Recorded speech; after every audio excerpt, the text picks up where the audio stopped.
Yo, what's good, everybody? Dave Lockman with Awesemo.com here with another video for you. And today we're talking second-year receivers.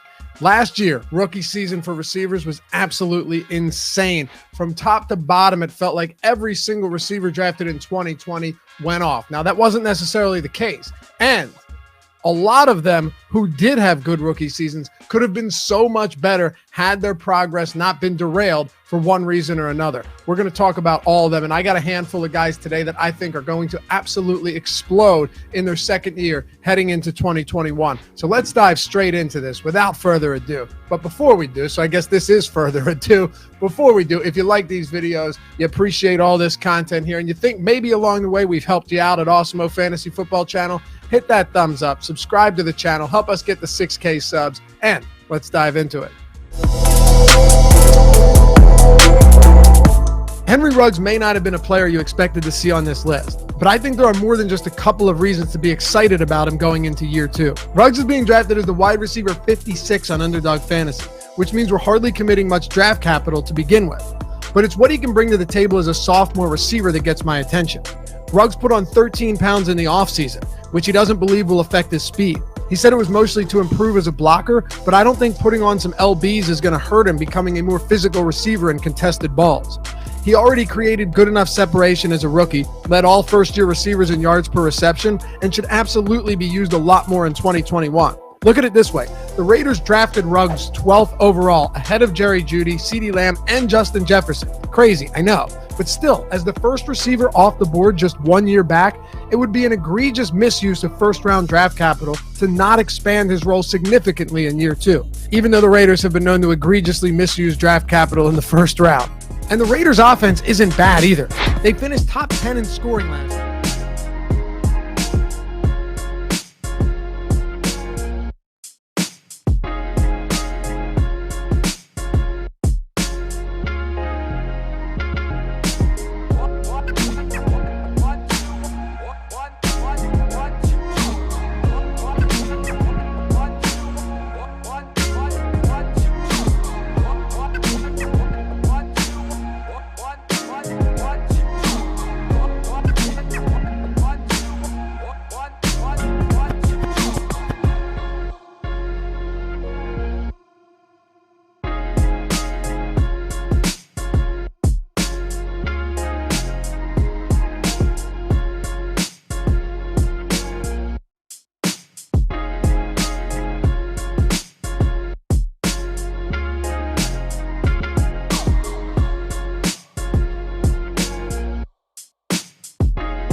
And we're 25, right? Because you got to clean out. Yeah, man.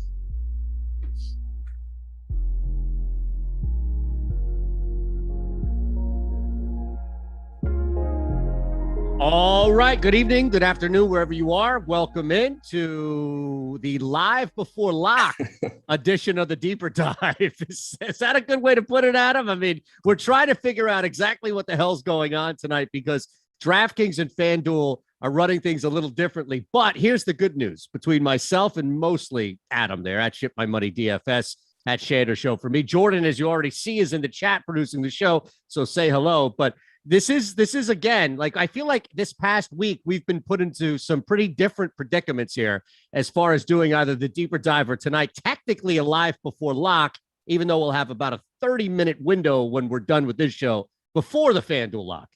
Yeah, we've had some weird slates to try and work around. And then today, not only do you have the weird slates where FanDuel's starting at 7 o'clock with the Field of Dreams game, DraftKings isn't putting it on their main slate or their night slate or whatever we're calling it, and they're going at 9:38. But on top of that, you have NFL. So like we're trying to schedule our shows around baseball and football. And it's been an interesting week. Now, we do have a live before lock NFL edition coming your way at 6:30. So don't worry, we'll get you covered for both baseball and the NFL. And to your point, I think that's why we do have that afforded half hour in between where we're done and lock, because it gets the NFL show in right away. They have the full hour before everything lines up. So we're going to treat this like both, if you will, where we'll take as many questions as you possibly have. The super chat is always up and running about any lineup questions you have going after both the DraftKings and FanDuel slate. You mentioned the Field of Dreams game that's going on FanDuel side. So we'll try and do our best for any showdown questions that it is available in DraftKings that way. Before we do anything, though, let's remind you, it's not just Today Jock Market sponsoring the show. Man, we have a bunch of great things to tell you about them coming up, but also betting you. So you want answers to everything going on, college football related, smaller conferences like the MAC all the way up to the SEC. Ben and Matt have you covered constantly. So all of these episodes, every Wednesday, they'll drop. All things college football betting. You'll have a really fundamental understanding of how to approach sports betting, especially from a college football standpoint. Everything's on Spotify and Apple. So, tonight it is, as you mentioned, really weird, where we do have this FanDuel slate that is kind of more comprehensive because the two games for DraftKings are already underway. So that's much later with Toronto, LA, San Diego, Arizona, Colorado, San Francisco. So we can start to look at, really, if you want, the FanDuel slate first, because we do have that Field of Dreams game in, and kind of bounce around as we do on a lock show and start looking at positions and mainly start with pitchers first. So we don't have much really to choose from as far as the 4-game slate on FanDuel. We know we only have to rock one guy here. As far as ownership and as far as just kind of looking across the 8 teams that we have to choose from, who are you looking at, including now this Yankees and White Sox game, as the guy that you feel like you're going to get to the most in a FanDuel lineup? Pitching wise? Yes, pitching wise. It's so this slate, just kind of as a general overview, is really, really weird for a short slate, whether you're talking the 3-gamer on DraftKings or the 4-gamer on FanDuel. There's nothing but good pitching and Taylor Widener, essentially. Andrew Heaney on the FanDuel slate, you can say what you want about him. He's at least a high strikeout guy. He also gives up power. But this, like a lot of times on these 3 and 4 game slates, it's just like, okay, what terrible pitcher am I going to roster and hope doesn't suck? There's pretty much, you can just go to like any pitcher you want and feel pretty good tonight, because not only is it a lot of good pitchers, it's a lot of really bad offenses too. Like you have the Padres who are good, the Giants are good, the Blue Jays are good, Angels are pretty bad, Rockies are awful, Diamondbacks are awful, and then both teams in the Yankees White Sox game are pretty good, even though the Yankees rather are banged up right now. But it's just a really weird slate where, from a strategy standpoint in tournaments, ownership's going to play a really big role to me, because for kind of the opposite reasons of usual. Like normally it's like, oh, there's so many teams in good spots, I'll just take the ones that people aren't going to go to. Now it's like there's one team in a good spot, everybody's going to go there. So I'm probably still going to be better off just kind of taking my chances on lower owned teams, even though they are in bad spots. So pitching wise on FanDuel, the pricing is a little bit different than on DraftKings. I think Lance Lynn stands out at 10-3. He's got an okay matchup with the Yankees. It's in a cornfield, so like I feel like that game's going to have some offense, but how do you even start to handicap this thing from a betting or DFS standpoint? Do we even know the dimensions of this thing? So I know from just kind of seeing photos of batting practice, it's like 400 to center field. It's like 380 in the power alleys to left. I kind of expected, not knowing anything about the actual park, but just knowing this is some gimmicky game in the middle of Iowa, I thought that this game would have a higher total. But only a 9.5 total. Yep. Probably in part because the pitching is pretty good, but it makes me at least think this isn't like a complete bandbox. It's not going to be like when they played in I think it was Puerto Rico a couple years ago, and it was just like any ball hit in the air was a home run basically. I don't think it's going to be that kind of game. So I'm treating it more or less straight up. Lance Lynn, I think is a very good pitcher. He struck out about 27% of hitters this year. The Yankees lineup is a bit watered down with no Sanchez, with no Rizzo, with no Urshela. As long as he can kind of navigate his way through LeMahieu, Judge, Gallo, Stanton, Voit, he should be okay with Gardner, Odor, Higashioka, and Tyler Wade. So I do like Lynn at 10-3 on FanDuel. And then you also have Yu Darvish, who is $1,100 less expensive in a really, really good spot against the Diamondbacks. He's going to look good. And then if you need value, Logan Webb's in a great spot at 7,600. So FanDuel kind of gives you – FanDuel's a little bit different than DraftKings because like Shohei Ohtani's priced up, so he's not as appealing on the one-pitcher site. But it kind of, to me, it looks like Lynn if you can afford him, Darvish if you need to save a little bit, and then Webb if you're just need to save a lot. All right, I just want to follow up on the pitching, but I did see some people in the chat. And again, the super chat's wide open. You have questions as we get you ready for the lock at 7 on FanDuel and really the night slate, the 3 games on DraftKings. But I think you are a little more accurate or way more accurate than some of these measurements. And just to back you up, 400 to dead center, 380 in the alleys, 335 down the left and right field lines. So apparently this is pretty much as close to a carbon copy as Guaranteed Rate Parks where the White Sox play, right? As far as dimensions are concerned. Now, we know that to be a hitter-friendly park in general. So it backs up your point there where we should see some power and a ball launched, but this is not, the Polo Grounds back in the day where it's like 220 to left field. And it's not whatever the name of the stadium is that the Blue Jays just played in for half the year, where yes, great. Where run totals were like a run and a half higher than they normally would be. Yes. No, I think this is pretty, to your point about the total, I think this is pretty reflective of what the total would be if they were playing in Chicago. Is that accurate? Yeah, that was the first thing I thought when I looked. You have Lance Lynn, you have Heaney, you have these two offenses. It seems to me like, at least based on the Vegas line, this game's just being played straight up. Like nobody's expecting it to go away, to go crazy offensively because of the environment at least.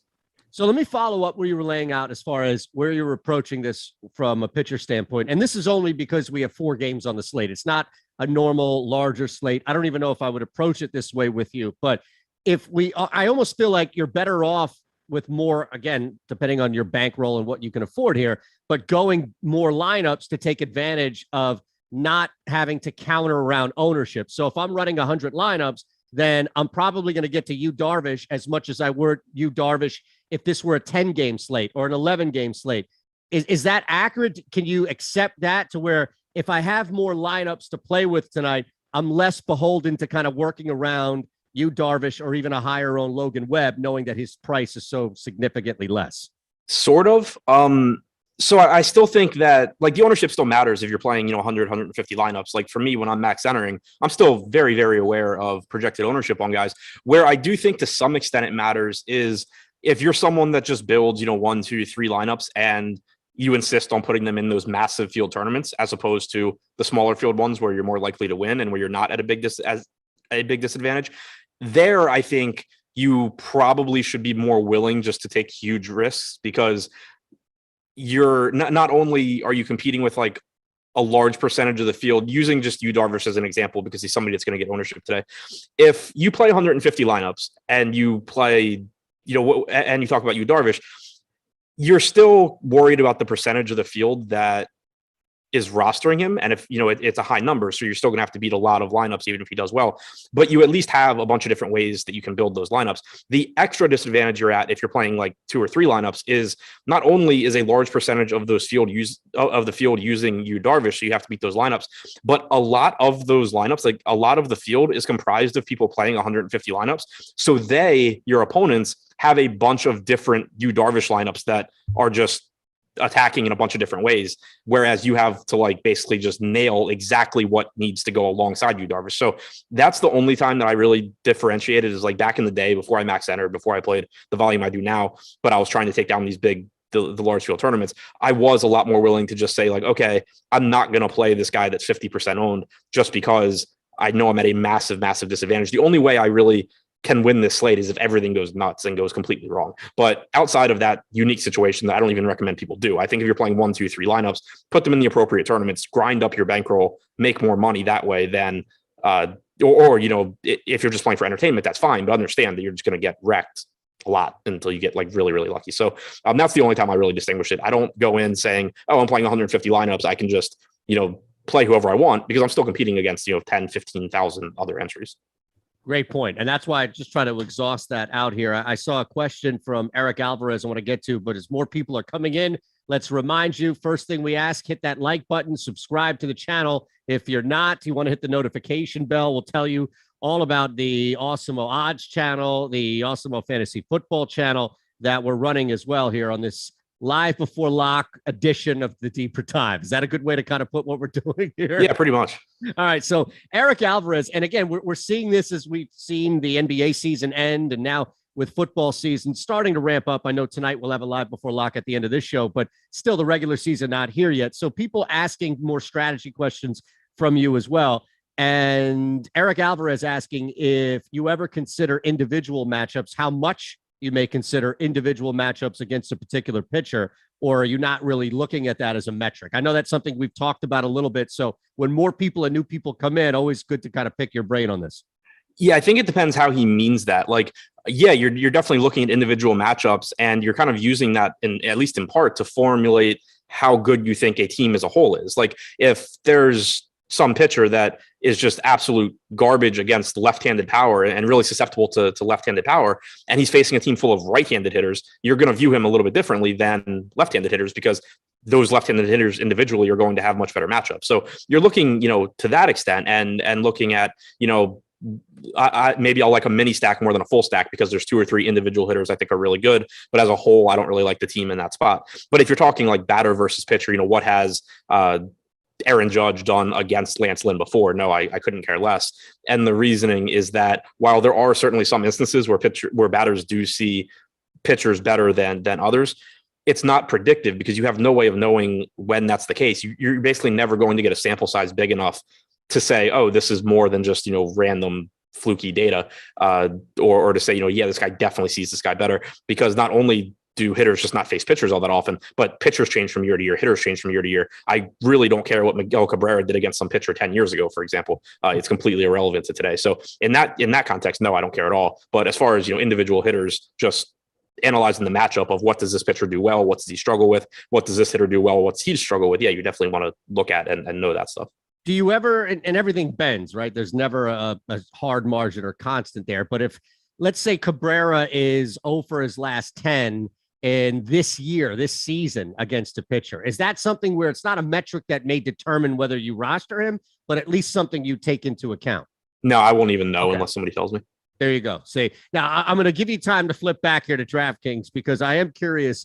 This is much different when you take the Yankees and the White Sox out of this later slate tonight, where ownership is pretty much everybody but Taylor Widener is being owned tonight. And it's 21% for Ohtani, who's probably the lowest, actually is the lowest, according to our projected ownership for the later slate tonight on DraftKings. So nobody really super here outside of Darvish at 9,500. I'm sure that you're approaching this much differently because even with 2 pitchers out, you see how heavy the ownership clearly is because we only have 3 games. Yeah, pretty much ownership going to go everywhere, at least to some extent, with the exception of Taylor Widener, and he really doesn't deserve it. So the one thing that, right? Yeah, the one thing that is kind of surprising to me right now, and it's nitpicking, but in the top pitchers tool on DraftKings, we actually have Jose Barrios with a higher top 2 pitcher percentage than Darvish. Again, I think it's nitpicking. I personally think Darvish should be a little bit higher, but they're basically neck and neck. You have Darvish getting a little bit more ownership based on those numbers, which I do use. So, more than just me sitting here saying, oh, well, I think I'm going to use these numbers. And it probably means that I'll end up preferring Barrios a little bit compared to Darvish, given the ownership. But it's just. Well, is the Adam Scherer true number different than what we have predicted? Because if it is, then that would change how I'd apply the leverage, because it is right now how Alex has it on our top stacks, or top pitchers. Darvish is over-owned and Barrios is under-owned. But if you were going to come back and say, no, I think it should be swapped, then I might be playing Darvish because there's a little more leverage to him. Yeah, no, I mean, I use what Alex puts out there. Like, there was an exception the other day, and I mentioned it on the show, where I just completely disagreed on Aaron Ashby's projection, which ended up being irrelevant because of the rain. But like, that was a spot where I just, like, in my stuff, I changed it because I think we had very different ideas of like how deep he was going to go into the game. But on something where it's just like, how is this pitcher going to pitch. I know that all the data and all the projection systems and everything, they're just better than me sitting here saying, well, this doesn't look perfect to me. Like, I'm going to be wrong a lot more than that thing is going to be wrong. Logan Webb, 7,400 on DK in the late state. We'll get back to FanDuel in just a second here. But looking at Webb, he's over 50%. Oh, now look, Darvish is right there as well. But clearly it's 2,100 difference for the cost. So I'm almost thinking if it's a Darvish Berrios, if it's Darvish Webb, are you going to look probably anchoring Darvish and working around? Or is it just a matter of maybe even going a little bit more against the field and rostering a little more Ohtani and to a lesser extent Marquez? So I think DraftKings actually made this slate really, really interesting with their pricing, because you can not only is every pitcher good, but there's no pitcher, again, outside of Widener, that I can really just write off. Like for example, when I wrote the deep dive today, I talked about Ohtani, and I said on FanDuel that really the only argument you could make for Ohtani, because he's 10,100, is GPP. I'll take my chances. I know people are going to roster Lance Lynn and Yu Darvish over him. But on DraftKings, because he's so cheap, yes, he's still risky, but a lot of that risk is mitigated by the fact that he's so cheap. And the same can be said for Marquez, who is getting outside of Coors Field, has a tough matchup against the Giants, but is also just a way more talented pitcher than $6,900. So it actually does a really good job of balancing out the ownership and getting these guys owned basically where they should be. And when that happens, typically for me, I'm going to end up just going more toward the guys that are at the top that I really like.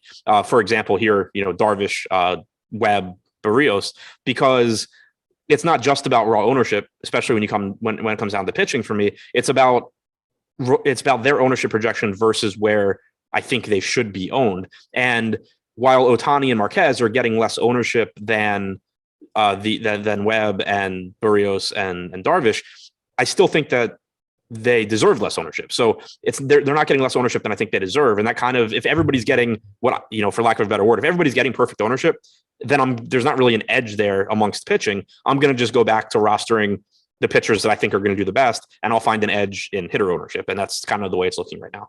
It's pretty similar, right? Let me get back to our FanDuel night slate here, or just our FanDuel regular slate, pardon me.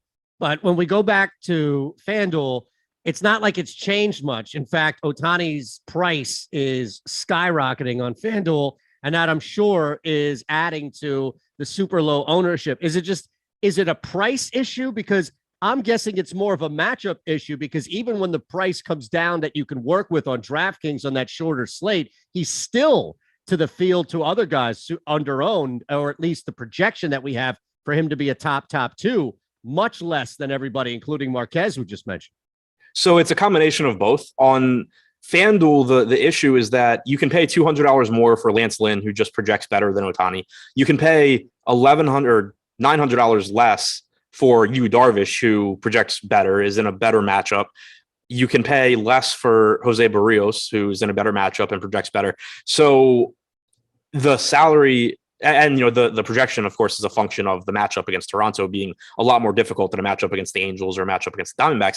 But on FanDuel, it almost makes me like Ohtani more in tournaments than I do on DraftKings. Not to say that, like, if I'm playing 150 lineups on FanDuel tonight and 150 lineups on DraftKings, I think my actual exposure to Ohtani is probably higher on DraftKings than it is on FanDuel, but I would expect to be more overweight relative to the field on FanDuel than on DraftKings, because I actually think there's a bigger edge in Ohtani's ownership right now than there is on FanDuel than there is on DraftKings, because he's only projected for about 1% ownership. He has a 10% chance of being a top two pitcher. To put that into context, Jose Berrios has the highest chance of being the top one pitcher, at 17%. So he's like 1.7 to 1, but he's getting 14 times the ownership. Darvish is 1.5 to 1, but he's getting 26 times the ownership. So I think that's a spot where in tournaments, you're not worried as much about median projection. And median projection is what's driving down Ohtani's ownership, because he doesn't project as well as those other guys relative to salary. But the ceiling is still extremely high. This is still someone that has a 30% strikeout percentage, has some of the best strikeout stuff on the slate.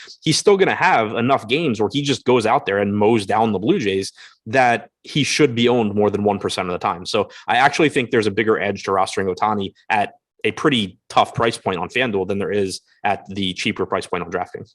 Yeah, I love it. I mean, Ohtani comes out, has a dominant night. You're wiping out a ton of the field in FanDuel, especially the heavy Webb and Darvish contingent that's going to run him, probably both of those guys, a lot more, especially in bigger lineups. That would be my guess from this. And I imagine that, especially because the price is cheaper, but you're working a very similar scenario. Now, matchup is going to be much different here, but you're in still a pitcher-friendly park to that extent.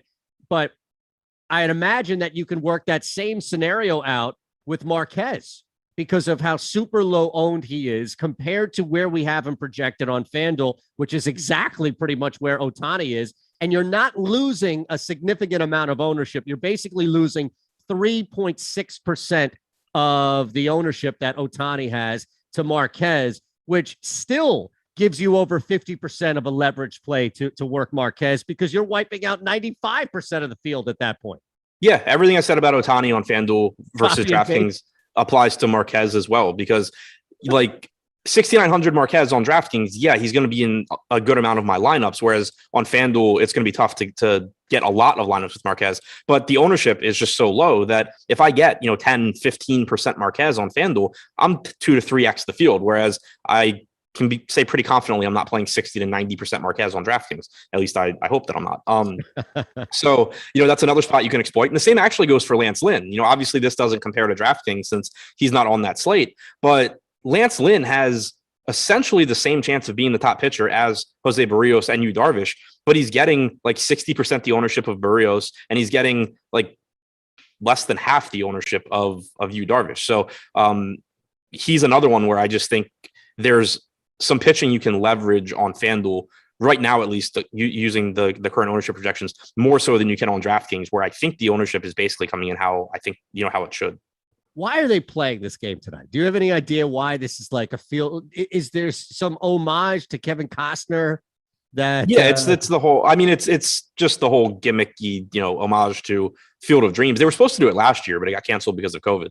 But it was it just came out of nowhere. Like I was kind of reading about the field a few days ago. I don't remember the details specifically, but I know that basically the field, like where they built the field for the movie, was like on 2 different farms, and there was like some issues where one family kept their part of the field and the others turned it back into a farm and stuff. But then I don't know, 5-10 years ago or whatever, one family bought the other farm also. So like then they just turned it back into this whole like tourist complex and baseball field and everything. And baseball's been doing like some events there and has kind of partnered with them on stuff. And I wanted to do this game.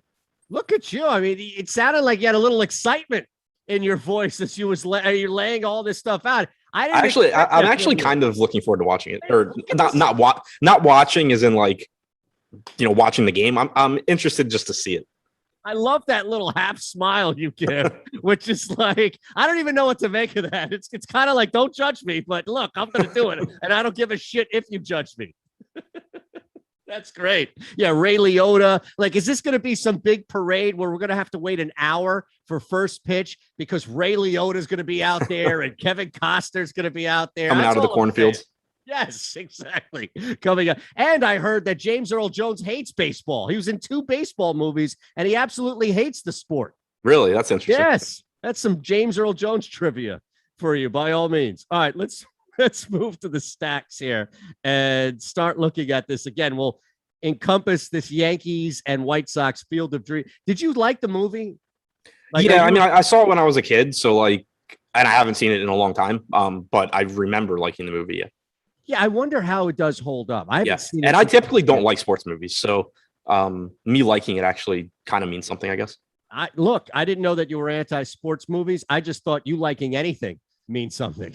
Well, it's sports movies to me. Most of them just end up being cheesy because like either it ends up being like a shitty, depressing movie, or it ends exactly how you thought it was going to end. Right. It's really difficult. Yeah. No superheroes coming out of nowhere with lasers, or there's no huge explosion or big M. Night twist at the end of a baseball movie, right? Right. Yeah. Like a movie about a guy making a comeback. Like he's not going to go out there and get lit up for 100 runs and then like retire. Exactly that. Right. Oh my God. Out of nowhere. No, you're right. It's really tough. Baseball movies, though. I mean, like you've got the older ones, but has there been a newer, like really cool new baseball movie in the last 10, 15 years? The last ones I can remember really liking, are like Sandlot, Rookie of the year, Angels in the outfield was okay, but like Sandlot Rookie of the year, I really liked. Angels in the outfield. I did not expect that from you. I thought. I was like 5 when I was like 3 probably when that came out. So yeah, I mean, Major League was great. Yes. The ones from like the 80s, I think were pretty good, but as it kind of got like almost like more commercialized, it feels like, and they just turned more into like sappy like Disney endings, they started to suck. It all went downhill after Angels in the outfield, man. I'm telling you.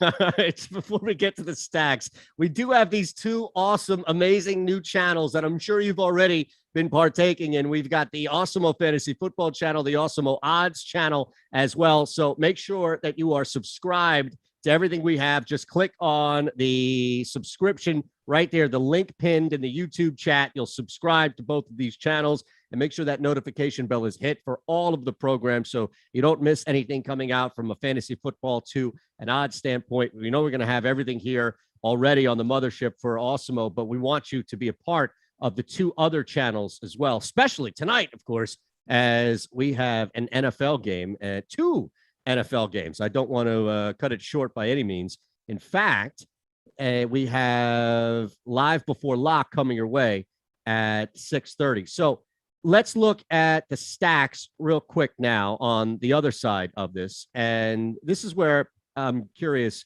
just kind of taking into the FanDuel element first, right? Then we'll kind of expand a little bit into DraftKings. The DraftKings is so much later that we're just giving you an opportunity to kind of get in. That's where the deeper dive element of the show is with the DraftKings later. But as far as the lock element, that's why we go back to FanDuel for this Field of Dreams game. So Padres, we have right there at the top, but everybody's owning the Padres. A lot of people, at least, owning the Padres. The one thing that I did notice on this 8-team 4-game slate tonight, Adam, on FanDuel, is that we don't have one team that is significantly over-owned to where we have them projected. So maybe normally that can give an easy indication of, yeah, I'm going to play them because they're so damn good, but on bigger tournaments with more rosters, maybe I wouldn't play them as much. I'd be underweight because there's less leverage. It doesn't look like you're losing a ton if you roll with San Diego or the White Sox tonight. Yeah, you're not losing too much there. And then also, I think, because again, you have to think of everything in the context of your entire lineup. On FanDuel, because there are those spots on pitchers where you can get really low-owned pitchers that have high ceilings, I'm perfectly willing to play the Padres with a 1% owned Ohtani or something, play the White Sox with a 1% owned Ohtani, because if Ohtani breaks the slate, I'm already in a good position. So I think I'm a little more willing to go to those teams that maybe are going a little bit over-owned, but also are at the top. You do have on FanDuel also, though, the Yankees with only 8% aggregate ownership and 11% top stack percentage. It's a tough team to really like because Lance Lynn's good and because the Yankees are missing several good hitters. But on a 4-game slate, that is a spot that I don't mind going to. I do think they look a little under-owned. Is it just because of the leverage there? I mean, it's a big risk, you said, with the lineup change. So is it a team that basically, how much exposure do you think you get? 100 lineup tournament that you're running on FanDuel tonight. How much exposure would you anticipate getting to the Yankees stack? Because on one hand, you have the most leverage on the slate. On the other hand, as you mentioned a couple of times, this is not your typical Yankees lineup. Yeah, I mean, without building lineups, my guess is I'd get something like 15, 16%, double the field, something like that, just because I do think out of the teams that are getting like sub 10% ownership, the Yankees are the best. I mean, the Angels have a pretty rough lineup and they're facing Barrios. The Diamondbacks have a terrible lineup and they're facing Darvish. The Rockies have a terrible lineup and they're facing Webb. It's not like any of those teams are in good matchups, even though they're bad. At least with the Yankees, you do have some power upside and, you're facing a good pitcher, but on this slate, there's just not really any way around good pitching for the most part. So, unless you're going to San Diego. So I think I would be getting to the Yankees. Again, I don't think it's a spot, especially because I can use low owned pitching. I don't think I'd be, going crazy and 30, 40% of my stacks going to New York or anything. But I do think I'd end up over the field. On the flip side, is there a team, and it's probably going to be Arizona, Colorado. Are you going to get to them at all tonight? Colorado just seems like they're too expensive on such a short slate to work with, unless it's like maybe 2-3% in that big tournament, as far as big lineups, I should say, in the tournament. Yeah, I mean, I think it's pretty tough because even though they're going a little bit under-owned, they're just still so unlikely to be a top stack. And on FanDuel, with there only being one pitcher, I mean, I guess it does help that like Webb is going to be popular. We have him at 24%. We have Darvish getting ownership as well. So I guess that helps a little bit because, if Arizona does well, you are beating the Darvish teams. If Colorado does well, you are beating the Webb teams. But I still think just the way things are laid out right now, I think I'd be taking bigger stands on pitching and then typically being around the field on these actual good teams like San Diego, the White Sox, Toronto, as opposed to on a lot of slates where I come in pretty far under the field on those teams and take shots on, kind of middle of the pack. All right, so stacks. I'm sorry, Adam. I just wanted to ask to follow up on that. The kind of where you feel like you'd be. Again, this is without crunching lineups. This is without building anything specifically, but just going off of gut and what we have in front of us from the top stack tool. And reminder here, as far as what's free, the player projections free tonight. So use them. We have a slate locking on FanDuel coming up in 57 minutes, 9:30 or so Eastern time for the DraftKings slate. You want to use everything you can. $29.95 a week is Awesemo Plus, but my goodness, I mean, as cheap and affordable as that is, if you just want to wait till something's free, the player projections are good tonight. But just look at the top. You mentioned San Diego, and that's where we kind of began with looking at how cheap they could be on the slate, as well as how highly owned they are. 30% we have them predicted right now for this FanDuel slate. Do you anticipate being under or over that? I would think I get around there, 25 to 30%. Kind of the same thing, with them, with the White Sox, maybe getting a little over on the Blue Jays and again, getting over on the Yankees. But it's just that it would be different if I thought pitcher ownership were spot on. Then, maybe I have to take some more chances offensively. I think that's going to be the case on DraftKings. But on FanDuel, I just would rather leverage really, really good pitchers that other people aren't going to roster because their matchup's a little scary and hope that they have a really good start, then count on just, terrible teams in bad parks against good hitters like the Rockies and the Diamondbacks to carry me to first place. So because of that, it's going to lead me to get, around the field on like around 25 to 30% on the Padres, around 20% on the White Sox.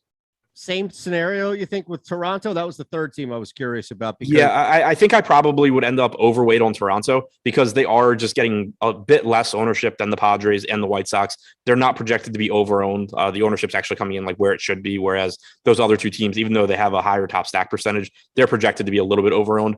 So I think that, like with the Padres, you're probably talking 25 to 30%, the White Sox somewhere 15 to 20%, whereas the Blue Jays, maybe I get, 20 to 25%.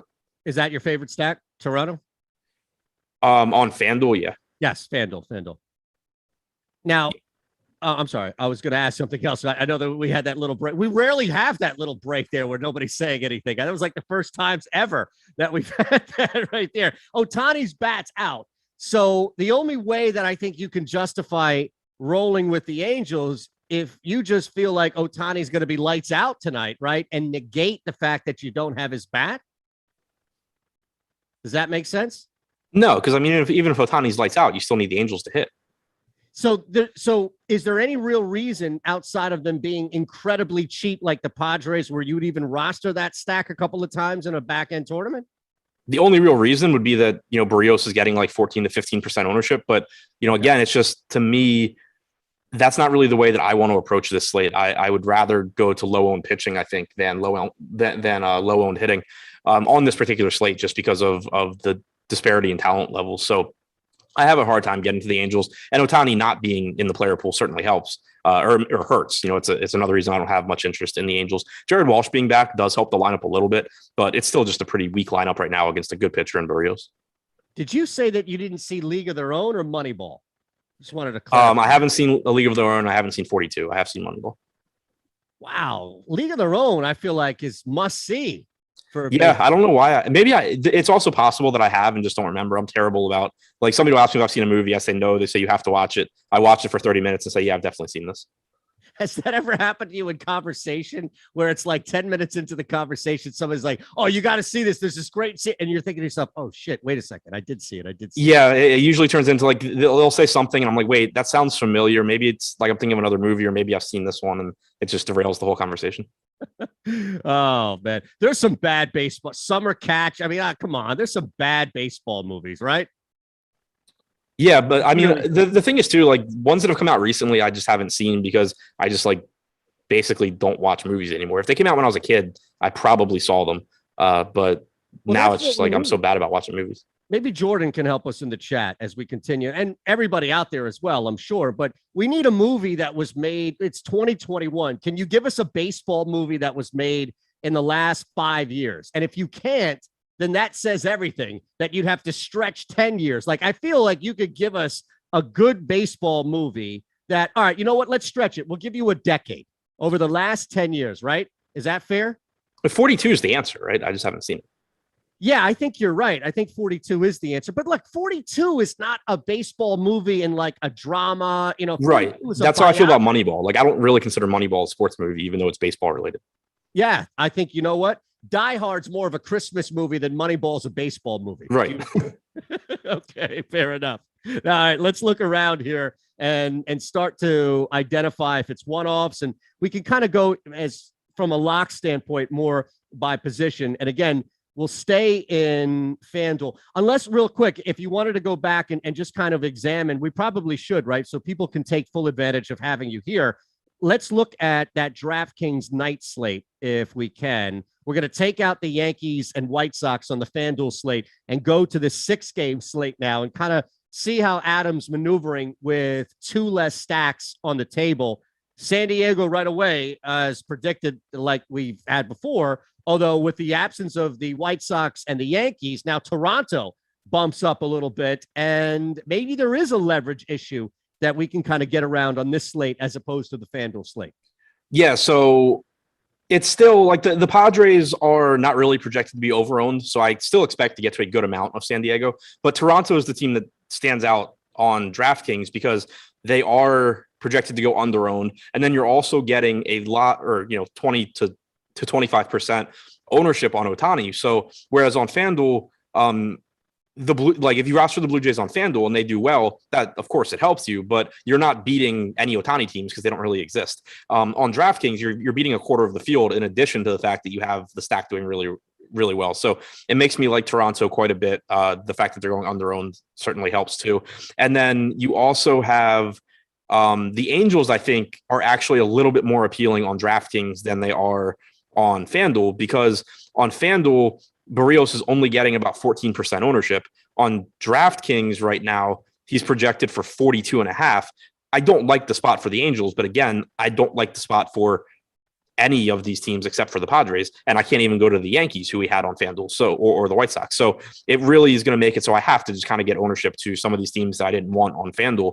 And the Angels are a little bit more appealing on DraftKings just because if they do happen to somehow have a good game, 42% of the field just got a bad game from their $8,500 pitcher. On the outside of that, and maybe this is an example of a team that you stayed away from on FanDuel that has a little more appeal. Does anything change going into Colorado or Arizona tonight on DraftKings as opposed to staying as far away from them as we did on FanDuel? I think I would probably get to a little bit more Colorado on DraftKings than FanDuel, just again, because there's 2 less offenses to go to. Colorado is projected to be a little bit underowned, and you do have a lot of ownership going to Logan Webb. Arizona, though, is actually projected to be a little bit overowned because they're so cheap. There is, even though I don't really love the full Arizona stack, there are a couple of plays that I mentioned from Arizona in the deep dive today. Asdrubal Cabrera was one because he's just really cheap at 2,200. Yu Darvish has been very good this season, but he has had some home run issues, allowing 1.4 home runs per 9. And Cabrera is just cheap enough and basically an average hitter. So I didn't mind that. And then the other guy that I pointed out was Ketel Marte, who he's only had 128 plate appearances against right-handed pitching this year. He's been hurt for a lot of the year, and the power numbers haven't really been there. He's only got a 122 expected ISO, but he still has a 360 xWOBA against right-handed pitching, which is pretty good. And going back to the start of the 2019 season to get a bigger sample, he's got like a 170 to 180 expected ISO against right-handed pitching. So this is someone that typically does have power, but on top of that, Yu Darvish is absolutely awful at holding runners. So he has home run issues, also has stolen base issues. Marte's only stolen 1 base this year, and he only stole 1 base last season. He stole 10 in 2019. He's not a prototypical base stealer, but I think that he's one of the guys that if he gets on for Arizona, they'll probably try and push it and steal a bag off of Darvish, which increases his ceiling. All right, last, just to look at this on the way out of this later slate on DraftKings, how do you approach the Giants? They're a team that has cost. They're a team as far as they're cheap, but at the same time, the 3rd highest predicted stack but the field is over them. So you're losing a lot of leverage going to them. But again, there's only 6 teams on here, and you've pretty much taken 2 or 1.5 out at the bottom. So that doesn't leave us many options of maneuverability. How do you approach the Giants lastly on this later DraftKings slate? Yeah, I think they probably get pushed out for me before like San Diego does, even though San Diego is getting more ownership, because I think San Diego is more deserving of their ownership. San Francisco is getting it because they're just underpriced. I mentioned a lot of these guys in the deep dive article earlier today because they just stand out as really good values. You know, Lamont Wade at 2,900, Brandon Crawford at 4K. You have Tommy La Stella hitting second at 2,400. Brandon Belt's underpriced for what I think is one of the most underrated hitters in baseball over the last few years. Alex Dickerson's got power at 2,400. This is just a team that you can go to for really cheap, and then you can play, you know, Barrios plus Darvish or Ohtani plus Darvish, whatever you want to do pitching wise. So I think they're actually going to end up being over-owned relative to their chances of success because they keep in mind, you know, they do have a very difficult matchup here against Erman Marquez. They're in a favorable park for pitching. Marquez is a very good pitcher overall. He's even better outside of Coors Field. The only thing sort of working in the Giants' favor is that Marquez has only struck out about 21% of lefties compared to 31% of righties this year. So it doesn't set up as a great matchup for Marquez's strikeout upside, but he's also held lefties to an expected ISO below 100 this season. So you're not looking at this saying like, oh, I think they're going to take advantage of Marquez a high percentage of the time. So to me, they're a team where it's kind of like, well, they're really cheap and these hitters are much, much better than the really cheap hitters on Arizona. So I'm going to go to the Giants. But that's going to lead to, I think, more people going to the Giants than really should. Whereas when you talk about the Padres, yes, a lot of people are going to the Padres, but Taylor Widener is just unbelievably bad compared to the other starting pitchers on this slate. He's, for the season, he's got a 5x FIP. He's allowed, I think it was over... Yeah, he's allowed 2.15 home runs per 9. Expected ISO to both righties and lefties is over 200. So there you're at least getting like, this Padres team is facing the only pitcher on the slate that I actually want to take hitters against. They're more deserving of that ownership, I think. So let's start looking around. That's as comprehensive of an answer as you're going to get out there. And if you haven't hit that like button just for stuff like that on this show, then what the hell are you doing? It's right there, the thumbs up, more people popping in, getting ready for lock at the top of this hour. And then, of course, the later slate on DraftKings. And before we get into just a couple of different one-off bats that you kind of like, and maybe even a little bit more of a deeper FanDuel strategy, because we don't talk enough or a lot about FanDuel on normal slates because everything is mostly geared towards DK. But beyond what we talked about at the beginning, betting you, we have Jock Market today sponsoring the show. And this is taking everything DFS into the stock market. And then you have the combination, which gives you Jock Market. So you have the IPO, the pregame IPO, where you can pick up shares of your favorite player, baseball, golf going on now, when basketball returns as well, hockey. So just jump in and take advantage of this. Use our promo code Awesemo for a $50 up to at least bonus on your first deposit. So you put 50 in and use the promo code Awesemo. You're going to get $50 from us as a thank you for using our code and for hanging with us. Again, Awesemo for a $50 bonus. You can trade, you can buy, you can sell, all mid-game stuff. It's not like a bet where I have to ride out this god-awful over 8.5 that I played for the Rangers and Mariners, which ain't going to hit, mind you. Jock Market, I'm out. So let's bounce around here, man. We got about 10 minutes or so. We'll take any more questions we have as well, any super chats that we have come in here for Adam as far as lock, especially for this FanDuel slate in about 45 minutes. And if it's not even going around, normally if a bigger slate, right, we look at position. If we just kind of look at the White Sox and Yankees game first, because that's really the game that's going to start first, where do the one-offs jump out at you the most, even if it's a mini stack, if it's a mini 2 or 3, if you're running a 4-3 on FanDuel? So yes, from one bat maybe to like 2-3 bats, this game specifically, who jumps out from a cost or value standpoint? So the first spot that you're really going to look to target here is any right-handed power that is in the White Sox lineup against Andrew Heaney, because he has just given it up to righties. Since 2019, a 213 expected ISO to righties. This year he's at 206. He's got very, very good strikeout stuff, but he gives up a lot of power. So that gives you a lot of options because you have Tim Anderson, you have Jose Abreu, you have Eloy Jimenez, Vaughn and Robert have some power, but the first 3 guys are just Anderson, Abreu, Jimenez for me. Now, is that changing at all on the other side here? Like, where are you taking advantage of anything from the field metrics? Is that like a deep dive you're going into and saying, all right, give me a righty on this wall, give me a lefty on this wall, the power alleys that you could take advantage of in this cornfield? No, I mean, it's like I've kind of done that stuff in the past. I did it more when I would hand build lineups. But it's just, I mean, it's kind of like too detailed. Like it's not gonna. You're still talking about 4 at-bats or whatever in a game. You're going to be better off just taking the best hitters that you can, especially like in a park like this that we think is playing, pretty straight up. Like it's one thing to like I'll consider it sometimes at like Fenway Park if there's, for example, if like there's some left-handed pitcher that throws 90 miles an hour and gives up a lot of pulled fly balls, and their home park is some pitcher's park. I'm going to assume that they run into some trouble pitching with a 310 foot, wall 310 feet away in left field in Fenway. But there's nothing that, at least it doesn't appear that there's anything weird like that here.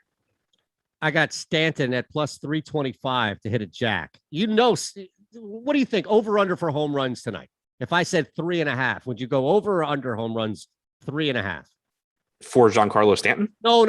For the game. Oh. Jeez, look at your eyes right there. You were about to go up to Tom and Nolan and be like, dude, I'm not working with Shander anymore. I was like, I might take 3.5 strikeouts for Stanton. 3.5 home runs in the game. I think I'd take the over because I think the White Sox might hit that themselves. Ooh, okay. So you're definitely not taking that Stanton prop. That's what I got from you, right? You'd stay away from that? Yeah, I mean, it's a brutal spot for Stanton.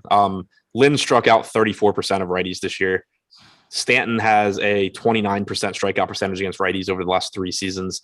This season still at 29%. Only a 202 ISO for him this year as well, which is still really good, but it's not like, crazy high. Just a really, really tough spot against one of the better pitchers in the American League. All right, so let's keep the FanDuel slate with what we have as far as the Yankees and White Sox in the backdrop and kind of get to that Toronto Angels game, wind down with the final 2 games as well. Just individual bats that you're going to get to a lot, even if you start to work in a 2-bat stack on either side. We talked a lot about Toronto, especially on FanDuel, the leverage that you can get and the ability to work them in as a more favorable stack. So even if you're running a 4 stack with another team, looking at Toronto from kind of a 1 to 3 bat stack. Yeah, so both of these pitchers, like neither one has a glaring weakness. Ohtani's biggest issue is that he walks too many guys, but that's not what you're really searching for. But they have both, and you would expect this from them. They have both been a little bit more susceptible to left-handed power than right-handed. So with Ohtani, a 145 expected ISO to lefties, 0.089 to righties. We don't have the Blue Jays lineup yet, but it's almost definitely going to be entirely right-handed. At least as far as power goes, with the exception of Corey Dickerson, who at least at one point recently had some power. So I think Dickerson is a cheap one-off, makes some sense. Other than that, though, you're just in a situation like that, you're just going to go to the best hitters that there are because there's no glaring weakness for Ohtani. So the answer is going to be, like George Springer, Guerrero, who's been really bad lately, but should snap out of it sooner than later. Springer, Guerrero. On the other side, kind of the same thing with Barrios. He's held righties to a 113 expected ISO this year. Lefties have gotten to him a bit. 228 actual ISO, 197 expected ISO. We can't roster Ohtani, but I do think it's worth pointing out Jared Walsh is back. We don't have the lineup yet, but he was in the lineup yesterday after being on the injured list. He does have power from the left side. So I think individually, he looks pretty good. Since in 411 plate appearances over the last few seasons, he has a 213 expected ISO against right-handed pitching. So he does, fit the mold of a power hitting lefty against Barrios. You mentioned Springer, getting some love on the chat there as well for him. And then it's Guerrero, the price. Now, look, I mean, there aren't going to be many that are going to be at over 4K on FanDuel tonight. He's one of 2 with Rizzo, who's not even in, right? So you've got Guerrero at 4,600. That's worth paying up for you, even though we've seen some struggles as of recent. FanDuel 4,600. Sorry, I was answering questions in chat and missed what you said. No problem. I'm sure it was a more important. Yeah. What was that question that Stubbs asked you about? Did I get you to play what? FanDuel tonight. Just to play a lineup? Yeah. Well, I'm in no position to get you to do anything. You could just look back and be like, fuck you. I'm not listening to you. Like I can't imagine anybody's going to make you do something you don't want. And there's not many things I want to do less than play on FanDuel. Seriously. Here's what I would say, Stubbs. The fact that Adam has given you this hypothetical that seems like I believed you were playing FanDuel lineups tonight when you say, well, look, I haven't crunched yet, but looking at the stats, look at where we have the stat. You've sold it. So that's all that matters. No, I've actually been thinking about starting to play there again because I really should. Like, it's really good to diversify across sites, and I should. It's just why are you so anti? The big reason is that so in Maryland, for like all the sites, there's a $1,000 a month deposit limit, and the sites have discretion to increase it based on who you are. FanDuel is a lot less willing to increase it and use any sort of common sense than DraftKings. So like I can play pretty much whatever I want on DraftKings, and FanDuel I'm limited to $2,500 a month. So like it ends up being like I have to put in work to like, build models and stuff for it. And then I get to play like one slate. And if I lose, I don't play again the rest of the month. So it's just really not worth my time. And then the fact that they like won't increase my limits more just pisses me off because I'm trying to give them my money. So it's just, I just don't like their customer service mostly. And also am kind of lazy and just don't want to build stuff out for it. Yeah, but let's put this into context really quick. You're a sharp and they've identified you as a sharp. This is not like no. My track record on FanDuel is terrible. If I won money there, they'd probably be more willing to increase my limits. Honestly. Okay. So this I think that definitely has helped me on DraftKings, where I'm like, hey guys, this doesn't work for me, and they're like, yeah, okay. Like whatever, that's good. Fair enough. Now, did you see what is it? The Curve, catching up to the Curve. What was that awful Timberlake? Come on, what was that movie? The Curve. I don't even know like what you're talking about. No, it was with Clint Eastwood, Amy Adams, I want to say, and Justin Timberlake. That was one of the recent baseball movies. This is how memorable of a baseball movie it must have been, because outside of 42, that's the only other thing. Keeping Up with the Curve or maybe something like that. I don't know. That's all. That's fine. If you've never seen that movie, then it's worthless. That's all. All right. Lastly here, let's look at these other two games. San Diego, Arizona, and Colorado, San Francisco. Now, the good thing here is, especially on FanDuel, we've kind of negated the usage of both Arizona and Colorado. So maybe there's a bat or two you can look at. But as we wind down here in the final minute or so, in those last games, really where you look at San Diego more so in San Francisco, where are some one, maybe two bat stacks you'll get to? In the San Francisco game, I think... there's a lot of appealing bats from San Francisco just because they're so good and inexpensive. Marquez does do a very good job of limiting power, but Brandon Crawford's still hitting really, really well this year, well above a 200 ISO against right-handed pitching. Brandon Belt, I mentioned it before, I think one of the most underrated hitters in baseball. Like if this guy hadn't spent his whole career on the Giants, he'd be a household name because he's just like, he's a left-handed power hitter in the worst park for left-handed power. And he still puts up well above league average numbers. So at a reasonable price tag, I like him as well. I think Lamont Wade's just too cheap. There's nobody individually from the Rockies that I would really single out. You guys just both let me sink on that one, by the way. You didn't even jump in and like filibuster. Adam. Well, I'm trying to think. Clint Eastwood, like you couldn't even give me that. You just give me dead silence. All right. I had nothing to help with because I just couldn't even like picture the movie that you were like referring to. All right. We appreciate everybody hanging out at Ship My Money DFS. Make sure you thank Adam tonight when you win some money on this FanDuel slate. Thank Jordan right now for producing the show. Don't go anywhere though, as we have an NFL live before lock coming your way in 5 minutes to get you ready for two big preseason games. Ryan Fitzpatrick, Jalen Hurts. We've got the Skins Washington football team playing New England, Eagles in Pittsburgh. But you're all set for baseball tonight, so we appreciate you all rocking there. Leave us with a like if you haven't, a subscription as well, and see Emacs Mount Rushmore baseball movies on your way out. Have a great night.